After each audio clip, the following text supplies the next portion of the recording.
আমি অসমীয়া যুৱ মঞ্চই এটা কথা অসম চৰকাৰ তথা শ্ৰেষ্ঠ মুখ্যমন্ত্ৰী ডাঙৰীয়াক সুধিব বিচাৰিছোঁ যে অসমৰ জনগণে আৰু কিমান সহ্য কৰিব, অসমৰ জনতাই কিমান সহ্য কৰিব। অৰুণাচলৰ পিছত এইবাৰ মেঘালয় মানে যিমান আছে মানে আমাখিনিকে পিছি থাকক। আমাৰ মুখ্যমন্ত্ৰী ডাঙৰীয়াই নিমাতী কইনা ভাউদিৰ জুই বহি থাকক। গতিকে মুখ্যমন্ত্ৰী ডাঙৰীয়া এটা কথা আপোনাক ক'ব বিচাৰিছোঁ যে এই যি 7 চিষ্টাৰ যি আমি 7 ভনী বুলি কৈ থাকোঁ, এই দায়িত্ব কি অকল অসমৰে দায়িত্ব আছে নেকি পালন কৰি থকা? 7 ভনীৰ দায়িত্বটো কি অকল অসমে পালন কৰি থাকিব লাগিব নেকি? বাকী ষ্টেট মানে ৰাজ্যসমূহে নালাগে নেকি? আমি এটা কথা আচৰিত হৈছোঁ যে যোৱাকালি আমি দেখিবলৈ পালোঁ যে মেঘালয়ত যিখিনি টুৰিষ্ট অ'লা উবেৰ গাড়ীৰ পৰি যিসমূহ পাৰ্চনেল কিছুমান গাড়ী লৈ তাত যিবিলাকে ফুৰিব গৈছে, অসমৰ গাড়ী দেখাৰ লগে লগে তেওঁলোকে কি কৈছে, শিলগুটি ডাঙৰ ডাঙৰ শিলগুটি লৈ গ্লাছ ভাঙিছে, গাড়ী ভাঙিছে। তাত কণ কণ শিশু বয়োজ্যেষ্ঠলৈকে মানুহ আছে, আমাৰ মহিলাসকল আছে, চিঞৰিছে ভয়ত। কিন্তু তেওঁলোকে কুণ্ঠাবোধ কৰা নাই, গৈ ডাইৰেক্ট শিলগুটি দি ভাঙিছে আৰু গোটেই গাড়ী ভাঙি দিছে, গাড়ীৰ গ্লাছ ভাঙি দিছে। গতিকে এই কৰ্মকাণ্ড যিসকলে কৰিছে তেওঁ আমি সংগঠন বুলি আমি ইতিমধ্যে দেখা পাইছোঁ, কিন্তু সংগঠনে হওক মেঘালয়বাসীয়ে হওক আমি কিন্তু অসমীয়া যুৱ মঞ্চত ধিক্কাৰ জনাইছোঁ আপোনালোকক। এই কৰ্মকাণ্ড দেখি আপোনালোকে ইমান তললৈ যাব পাৰেনে? ইমান তললৈ আপোনালোকে জানো ইমান নিজ কাম কৰিব পাৰেনে?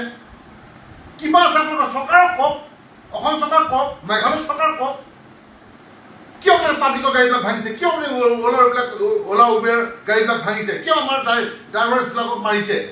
গতিকে আমি এটাই কথা কৈছোঁ, অ'লাৰে হওক উবেৰে হওক সকলো ড্ৰাইভাৰ ইউনিয়নৰ লগত অসমীয়া যুৱ মঞ্চ থিয় হৈ আছে আৰু থিয় হৈ থাকিব। যেতিয়াই বিচাৰে তেতিয়া আপোনালোকৰ লগত আছোঁ। আৰু এই যি আপোনালোকে আজি অৱৰোধ কৰিছে আমি পূৰ্ণ সমৰ্থন আপোনালোকক জনাইছোঁ। বাৰে বাৰে এইবিলাক সহ্য কৰা নহ'ব। এইফালৰ পৰা আমাক অৰুণাচলীয়ে মাৰিব, এইফালৰ পৰা নাগালেণ্ডে মাৰিব, এইফালৰ পৰা মেঘালয়ে মাৰিব। আৰু আমি তেওঁলোকক কি কৰিম যে 7 ভনী দৰ্জা দিম, আমি মৰম চেনেহ দিম। আৰু তেওঁলোকে কি কৰিব, পাথৰ দিব, গুলি দিব, দা দেখুৱাব।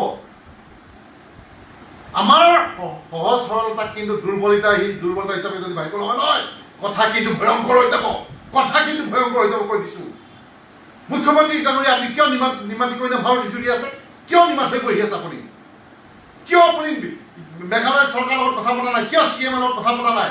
যিবিলাক দুষ্কৃতিকাৰীয়ে এইবিলাক কৰ্মকাণ্ড কৰিছে, অকল কি তেওঁলোকে দুই এজনক গ্ৰেপ্তাৰ কৰিলে বুলি দেখাইছে? এইটো কি তেওঁলোকে বাৰে বাৰে গ্ৰেপ্তাৰ কৰি থাকিব, থানা লৈ যাব, এৰি দিব, এইবিলাকে কৰি থাকিব নেকি? আজি অৰুণাচল যিবিলাকে গুলি মাৰিছে আজিলৈকে ধৰিব পাৰিলেনে? আপুনি কিবা এটা আমাৰ অসম চৰকাৰে কিবা এটা পদক্ষেপ ল'লেনে? গতিকে এই দিন দেখিবলৈ আজি কি আমি বিজেপি চৰকাৰক জিকাইছিলোঁ, অসমৰ জনগণে জিকাইছিলে নেকি? আপোনাক গাড়ীত বহাইছিলে নে? আমি প্ৰশ্ন কৰিছোঁ। কিয় আজিলৈকে আপুনি সীমা সমস্যা সমাধান কৰিব নাই পৰা? কিয় আপুনি ILP ব্যৱস্থা কৰিব পৰা নাই? আপোনাৰ কিনাৰ চুবুৰীয়া ৰাজ্য সকলোৱেতো ILP ব্যৱস্থা আছে।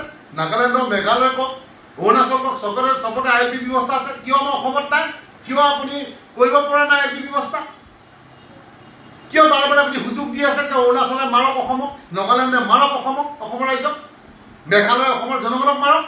সেইবিলাকে কি কাম? আমি কিমান সহি থাকিম?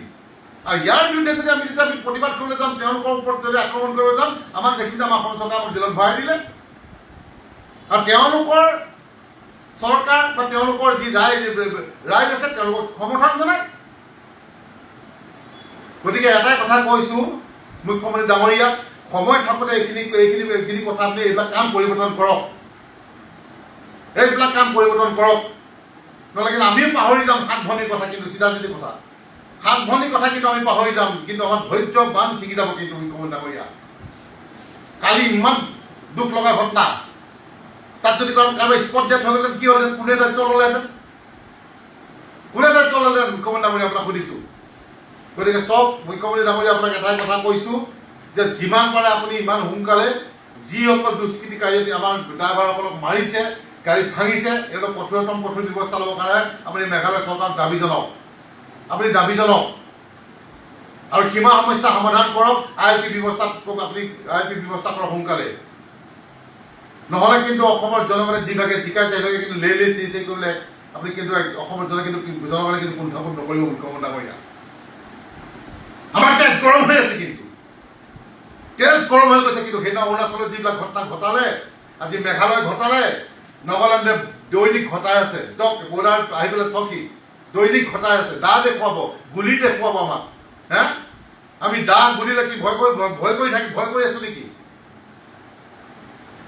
ইয়াৰ কিন্তু ব্যৱস্থা কৰক মুখ্যমন্ত্ৰী ডাঙৰীয়া আৰু আমি এটা কথা আমি ক'ব বিচাৰিছোঁ আমাৰ ড্ৰাইভাৰ্ছ ইউনিয়নক আমাৰ টুৰিষ্টসকলক আমাৰ ওলা উবেৰ চালকসকলক ক'ব বিচাৰিছোঁ যে আপোনালোকে অলপ দিন বন্ধ কৰি দিয়ক মেঘালয় যাবলৈ বন্ধ কৰি দিয়ক অৰুণাচল যাবলৈ বন্ধ কৰি দিয়ক ফুৰাবলৈ ল'ব আৰু তাত তেওঁলোকে পইচা প্ৰফিট হয় হা পাৰ্কিঙৰ নামত গাড়ী পাৰ্কিঙৰ নামত বা পাৰ্কত সোমোৱা নামত কিবা নামত দেখুৱাই প্ৰত্যেকতে তাতে টেক্স কালেক্ট কৰি তেওঁলোকে পইচা লৈ থাকে আৰু তেওঁলোকে এই আমাৰ পইচা পাই চলি থাকে আমাৰ টুৰিষ্টৰ পৰা আকৌ আমাৰ টুৰিষ্টৰ গাড়ী তেওঁলোকে মাৰিব ভাঙিব সহ্য কৰা হ'ব গতিকে আমি এটাই কথা ড্ৰাইভাৰক ক'ব বিচাৰিছোঁ যে আপোনালোকে শিৱসাগৰলৈ লগ টুৰিষ্ট আপোনালোকে মাজুলীলৈ লৈ যাওক ডিমা হাছাও লৈ যাওক হা আমাৰ নিজৰ অসমৰ ইমান ভাল ধুনীয়া ধুনীয়া ঠাই আছে তাত আপোনালোকে তেওঁলোকক দেখুৱাবলৈ লৈ যাওক নালাগে যাব আমি শ্বিলং বন্ধ কৰি দিয়ক মেঘালয় বন্ধ কৰি দিয়ক অৰুণাচল বন্ধ কৰি দিয়ক নিজে শিক্ষা পাব আমাৰ পৰা চলি থাকে আমাৰ মানুহৰ পৰা চলি থাকে আমাৰ টেক্সৰ পৰা চলি থাকে হা আকৌ আমাৰ মানুহক মাৰিবি কিন্তু বাৰে এইবোৰ সহ্য কৰা নহ'ব এটাই কথা কৈছোঁ অসম চৰকাৰক